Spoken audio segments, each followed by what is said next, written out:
Hey, my name is Heini Zachariassen. I'm the founder of Vivino. Have been an entrepreneur for my entire life, and at least like 25 years or something. I've really seen this, Copenhagen community grow in the last years, and it's been really incredible. Obviously, TechBBQ has been a part of that, but an incredible journey for me and for a lot of startups in the ecosystem. I'm Lars. I founded Sitecore many years ago. I was part of the first TechBBQ. That was my first experience with the ecosystem. So, and that has really grown. So it's been an interesting journey. And I'm Ken. I'm the founder and CEO of Lunar. I think I'm probably the newbie or the young guy in this trio. And I think for me it was really funny because I kind of grew up in the community with TechBBQ. So I remember the first couple of times when I was wandering in the hallways chasing those guys. So. Yeah, taking selfies. Cool. There's one story about the first one. So I spoke at the first one too, because we're just about to close our round, so we're trying to get a bit of buzz. But the funny thing is actually we were at this conference and I was speaking and suddenly my phone starts buzzing. And we're about to close our A-round. A-round is, for me, it's always, A-round is like, we got some real validation at this point. And he said like, something's wrong, we can't close the deal. And we were negotiating with Baldwin at that specific time. And we ended up saying, okay, we need a meeting room. All the investors are basically here already, all the Scandinavians. And we couldn't find a meeting room. We ended up going to the other side of the street to a public library. So everybody's sitting there quietly reading books. We crash in and ask if we can borrow a meeting room. And we actually agree on the terms for our A-round at the public library, opposite side of TechBBQ. Yeah, that's really cool. That's quite a weird story. I was at the first one as well. I think I spoke. I had no experience whatsoever with the ecosystem, but I was asked to come in and speak by some of the founders of TechBBQ, and I decided to go in there, and I had no clue if we were actually doing well or not. We have been bootstrapping our company from day one. So I just stood there and spoke about Sitecore, and apparently it was good numbers and good stuff, but. It's quite interesting because at that time I have never met anybody from the ecosystem, so it's completely flabbergasting for me to see that there were so many people speaking there and amazing companies. So what did the investors come up to you and say, hey, we want to invest right now, or what? After you spoke? No, we didn't. I mean, after a few years, I think in 2014 we sold shares from Sitecore, some minority. That was the first time we parted with some shares, but it was just to take a little bit of a risk off. And then back again when we sold to EQT. I think that was actually for me one of the first learnings for TechBBQ with investors, that when we began building the business, like in 15 and 16, suddenly we were getting a lot of emails from investors. Hey, you know what? Should we catch up? We're at TechBBQ. So then we saw kind of international investors flying into Copenhagen. Exactly. Like that was the window of opportunity we had, was to meet them at TechBBQ because they were in Copenhagen. Yeah. That was kind of when you really learned that people are actually flying over here now to go to the conference. And that's the cool thing about these conferences, right? So you will save you a shitload of flying, right? Yeah. Everybody's here, you can do quick meetings. Also as a window, right? Either we meet here or we don't. Yeah. So there's a window of a few days where you can meet people. I think that's really useful. Yeah.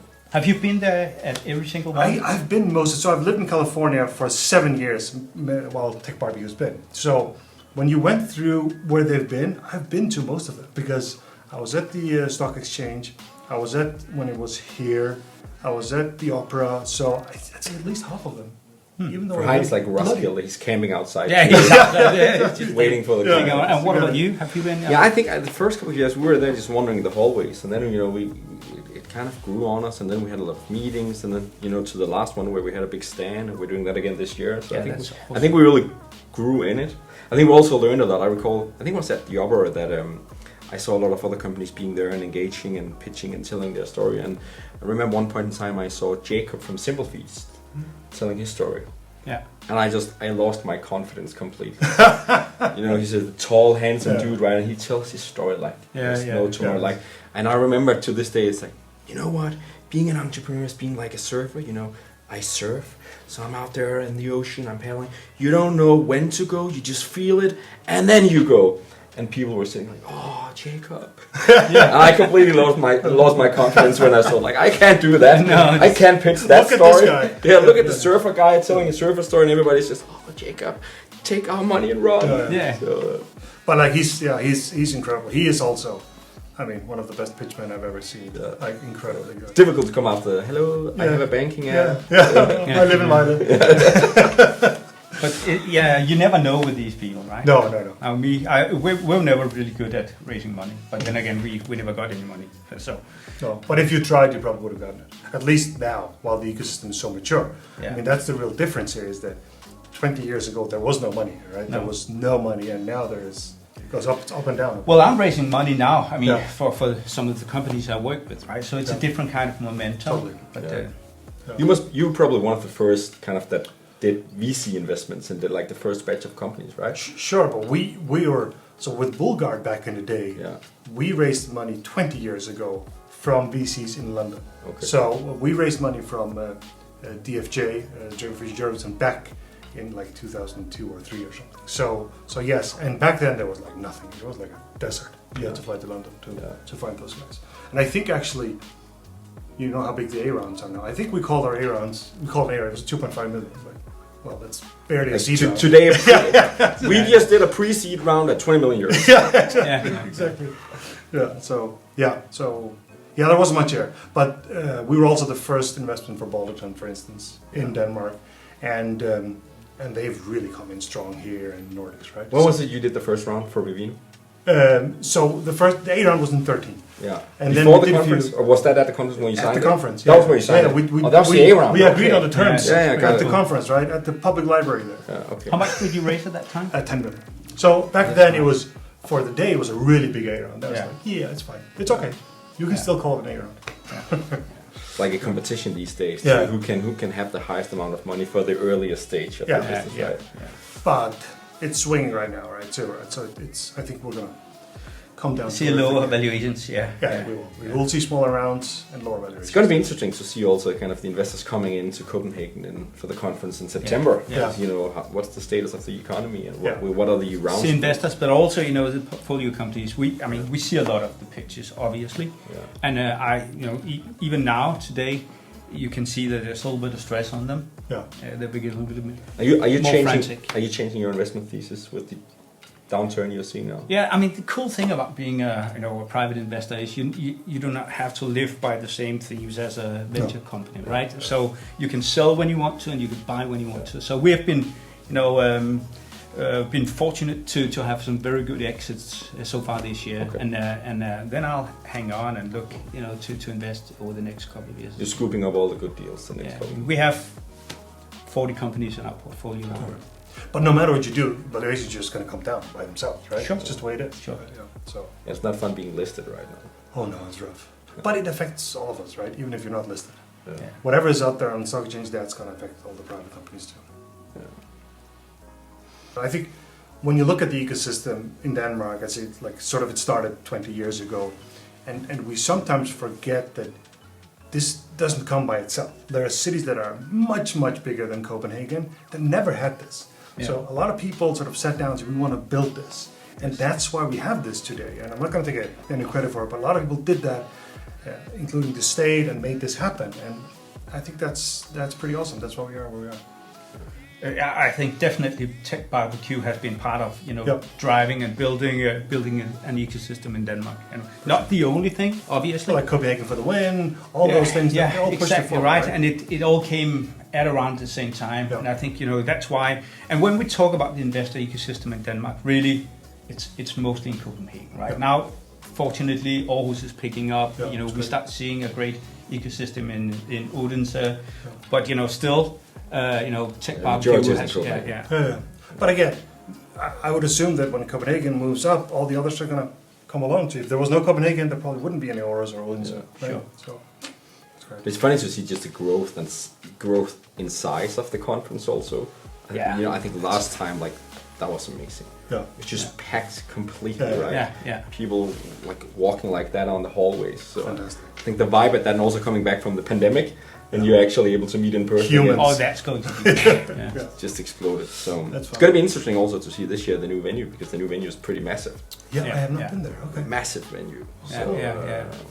Yeah, I think for us, it feels like a little bit of first wave for us when we raised our A round. There were obviously A rounds in Copenhagen, but not that many.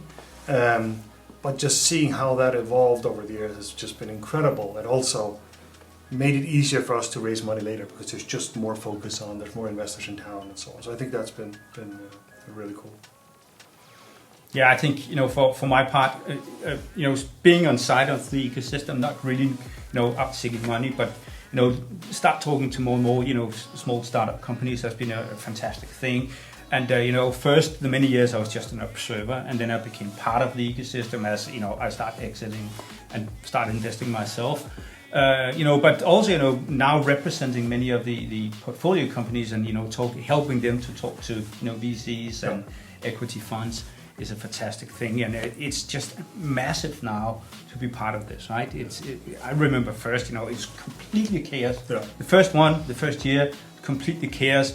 When I think I was the fourth speaker, we were already 1 hour, behind schedule.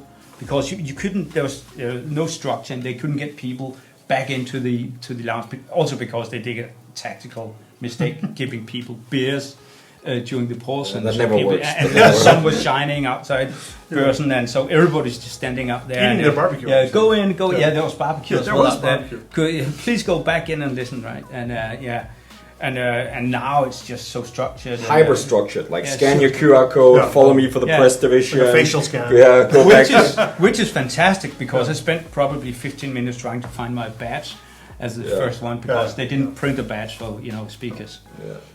I think they all know Heini, right? So he's being applauded. And, oh, he's back! He's back! Oh, no, Mr. Heini Soprano.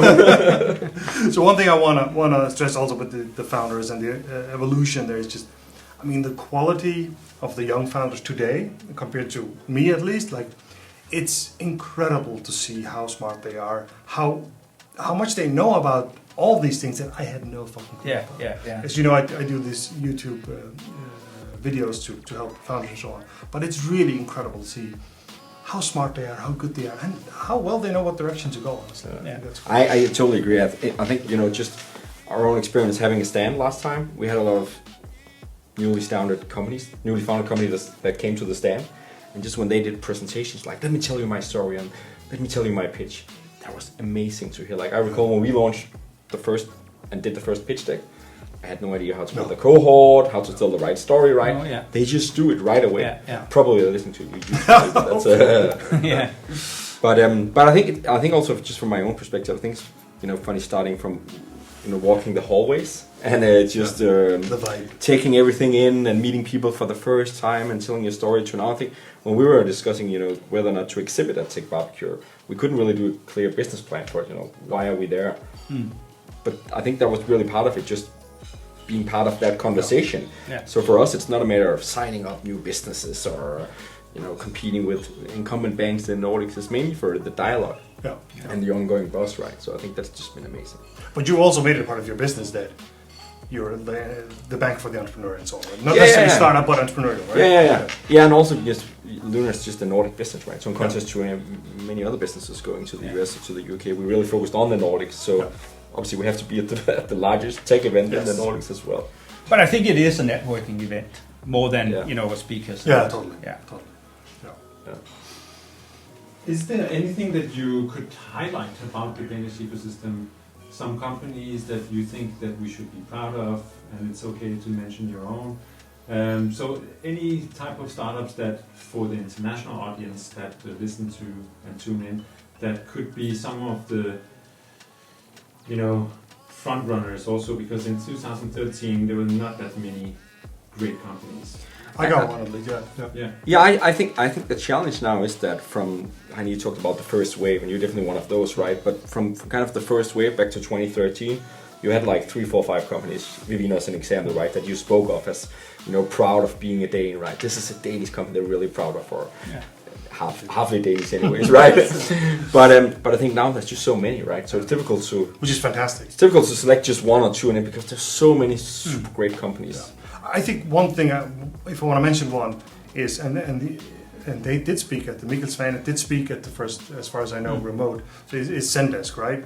And I think the reason why they're really important is that they sort of came before and they bypassed the ecosystem, and they did that because there was no ecosystem. So I think they're the sort of a symbol of, oh shit, we fucked up, we missed these guys. Yeah. And I don't think that would happen today, right? If that happened, we sort of messed up. So I think they're an important symbol of that, that can happen again.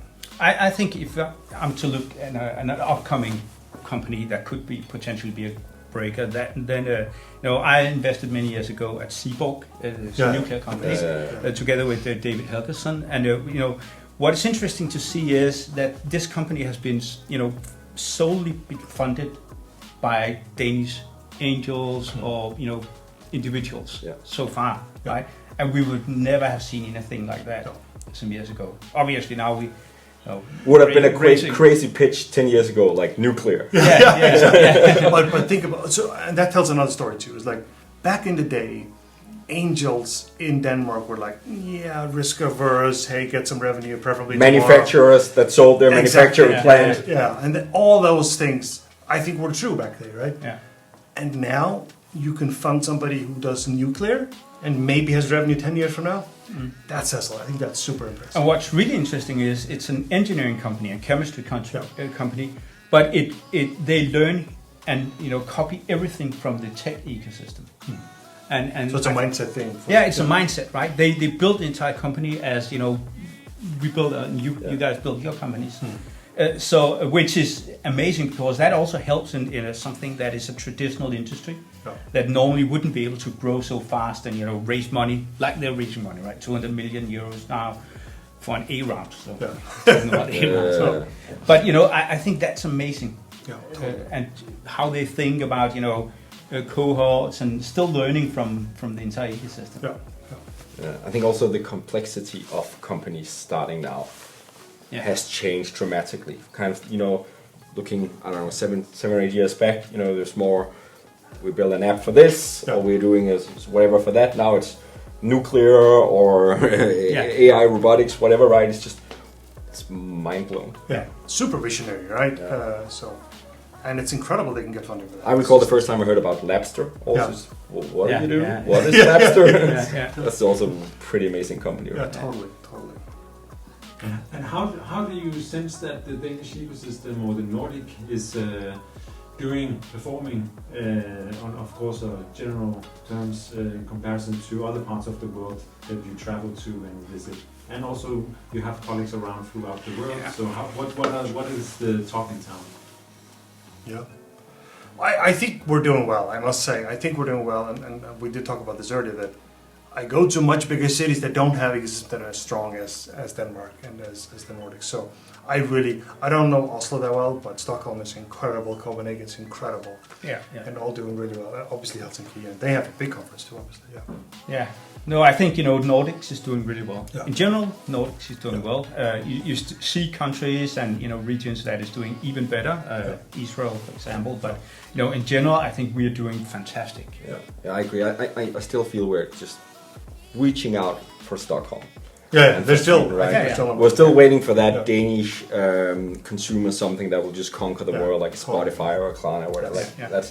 That's next in line, hopefully. Yeah, totally. Swedes are good at that. It's annoying, but they are. Yeah, super great. Talking about the ecosystem, I was told by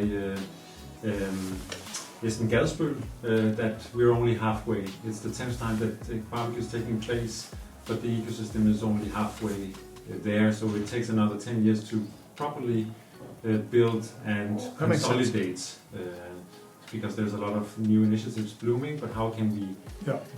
I have something for that. So when you build, we sometimes talk about Silicon Valley. We have to remember they've been building in Silicon Valley for 50 years. It's a very, very mature. There's a reason why they are number one by far. They've been doing 50 years. I think what happens when you build an ecosystem, you start with early money and then it keeps going. And we're not there yet. We're still missing a lot of the late stage money, I think. I'm not sure what your investors are like. A lot of them are from other Nordic countries, let's not mention any names, and the same goes for us. So we're still lacking more late stage money in this particular ecosystem. Yeah, absolutely. I think we're seeing it now. Yeah, it's coming. So without naming them, right, I think just the last 2 or 3 months, we've seen really late stage Danish investors popping up Yeah. that we were really not aware of existed. They Oh, reached okay. out themselves, like we're creating this vehicle for late stage. So I think I think it's slowly It's getting coming. there. Yeah, it's maturing, and it Yeah. starts early, and then it just keeps Well, going. there are two things that I agree with you, right? It is, first of all, I think we are still, very tech focused, so it's very, software focused. So we could probably broaden it out a bit. The other thing is even though we start seeing the beginning of, enterprise investments, I still think, we're just scraping a little bit, right? And we have seen some, but we haven't seen the very large investments. I agree. It's going to come, for sure. I have 3 more questions. That was 3. We're done with 2 now.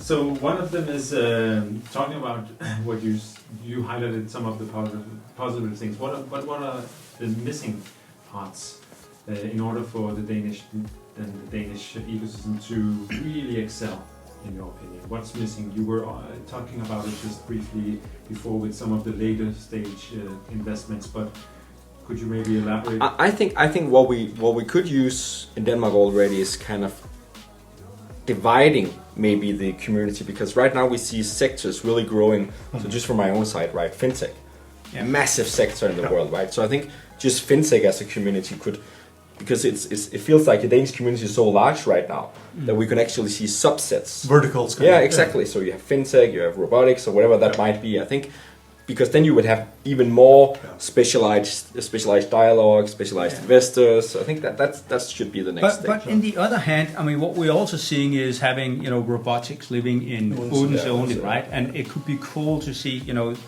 the robotics people participating more in Copenhagen. I also think if we look at medtech or biotech, these are separate ecosystems, and I think we could learn from each other. So having specialized topics. But still, coming together could be really good. Yeah, I'm sure. One thing, we sometimes talk about, taxes and stuff, and there might be something on options and so on, but that's sort of more tactical. I mean, one thing that sometimes was a problem back in the day was when you got people coming from outside to work to Denmark. It was a little bit hostile towards people coming from the outside. I think that has improved, but that's crucially important. I mean, we have around 200 people in our Copenhagen office. I think we got 30 nationalities or something like that. So they're from all over the world, and we really want that. We can attract talent from most places, which is fantastic. I mean, you experienced hostility? I don't. Well, when the minister goes out with a cake and celebrates restrictions on people coming in, so those things, some really bad PR stories came out a few years ago. All right, that part, yeah. But I think actually we also learned firsthand some challenges around being in an ecosystem that's growing, because I think from just Lunar's perspective, when we were kind of growing out of a Series C to a Series D, then you really need to attract, being an attractive workspace for people that tried it before scaling businesses of that size. And there isn't many of those in Denmark, right? Who are the benchmarks you're looking for, right? We might be able to steal colleagues from you, right? But it's like you're still lacking that, scale-ups that can fulfill the journey, and then they go out in the ecosystem, get new jobs, and spread their knowledge, right? Teach others and so on. Yeah, so we're still in a position where and I think that goes for all of us, we're getting colleagues from abroad because we need those resources and competencies. We don't have them yet in Denmark. No. Example is like engineering is engineering, right? But like product management has been really problematic, right? Agreed. That's the biggest challenge. That's the biggest challenge of them all. We're still first generation there, right? But 10 years from now, that's probably going to be amazing too. Look, we hired a CPO, and he resides in London, right? So he flies in and out. And he was really, he had shock when he kind of learned that there's no PMs that you can actually attract in Denmark, right? So and we're a consumer, right? And there just isn't that much, right? So. Great. So I would like to. So the last 2 questions is. So the second last one is your individual, personal, unique, like Vivino story, Sitecore story, and Lunar story. So could you share something that the audience might have not heard about, something that you would like to reveal, or it could also be. A story that you've said before, of course, but something that could be like 30-second, Okay. 1 minute. I might have to think a little bit on that. Yeah. But I can come up with mine, and it's Yeah. a little bit embarrassing. So good. we sold Sitecore, and it became a unicorn. And as I said, I wasn't really into the investor ecosystem before we sold it off. So I was interviewed by TV, and they asked me, how is it to build a unicorn? I said, yeah, no, that it's fine, and it's been a journey and stuff like It's that. fine. And then I had to go home and Google. What's a unicorn? I had no fucking clue what it was. That's a good story. Yeah. One older story that I do remember is that, look, we're a wine app from Copenhagen, where there's no wine, there's no nothing. I come from the Faroe Islands, which, when I grew up, there would be two types of wine, maybe a red and a white. That's it. So those were the two categorizations. So I just remember when we raised our A round, like one of the first wine app to do this, and someone present, how the hell is this app not French? And it's true, it's we're total outsiders coming out of nowhere. I think that was kind of cool that we can sort of disrupt in many ways. Yeah, that's cool. I think for me it's more a kind of a humble experience from the last time, and again coming back to that was the time when we had to stand for the first time, because I felt when we signed it on and when I saw the drawings, nobody knows Lunar, and should we get the stand? And then so it was really a humbling experience to get there, and then it was just flooded with people coming over. So that was really kind of I think it injected some confidence also in the team that we actually we're building a brand that people are aware of. Yeah. So just that kind of a pivotal moment, I would say that. But also, for you, the people you start surrounding yourself with, being at conferences, speaking, that must be, I remember first time I was in Vegas, not the first time I've been speaking in a lot of conferences, Sitecore conferences, but we had one in Vegas with 4,000 participants. And just, the going out there in front of all these people at once, right? And they were all there just for a Sitecore conference. That was really weird. Yeah. That is cool. But it comes back to also, so why do you do this? Why do you work hard to build these companies and so on? Obviously there's money that motivate you and so on. But for me, when people come up to you and say, I think it's amazing what you built. And I think that is incredibly gratifying. I mean, I'm sure you see the same thing. Yeah.